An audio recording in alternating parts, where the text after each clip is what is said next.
Hello বন্ধুরা, আজকে আবার চলে এলাম তোমাদের কাছে আরেকটি ভিডিও নিয়ে। আশা করি তোমরা সবাই ভালো আছো, আমিও ভালো আছি। ভিডিও বলা ভুল, এটা হচ্ছে যেটা দেখাচ্ছি তোমাদের কাছে সেটা হচ্ছে ঠাকুরের কাছে চাইতে চলে এলাম, যেটা সবাই করে। ঈশ্বরের পুজো দেওয়া বা ইউনিভার্সের কাছে হাত জোড় করে মনের ইচ্ছা জানানো, সেটা চাওয়ারই সমান। কারণ আমরা ঈশ্বরের পুজো করি ঈশ্বরের কাছ থেকে কিছু চাওয়ার জন্য, পাওয়ার জন্য। কিন্তু আমরা কখনোই ঈশ্বরকে বলি না যে ঈশ্বর তুমি ভালো থেকো, ঠাকুর তুমি ভালো থেকো, বা তুমি কেমন আছো। কখনো কখনো এমনও ঘটে, দেখবে যেটা তোমার পাওয়ার, মানে তুমি পাওয়ার যোগ্য, তোমার সেটা ঘটতে বেশি দেরি নেই, তুমি পাবেই।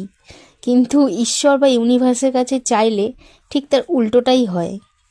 মন থেকে চাইলেও অনেক জিনিস সরাসরি কিন্তু তোমার কাছে এসে পৌঁছায় না। তাই বলি, হাল ছেড়ো না। আজ পাওনি তো কি হয়েছে, ঠিক একদিন পাবেই। মন দিয়ে ঈশ্বরের সেবা করে যাও। সবাই ভালো থেকো, সুস্থ থেকো। ধন্যবাদ।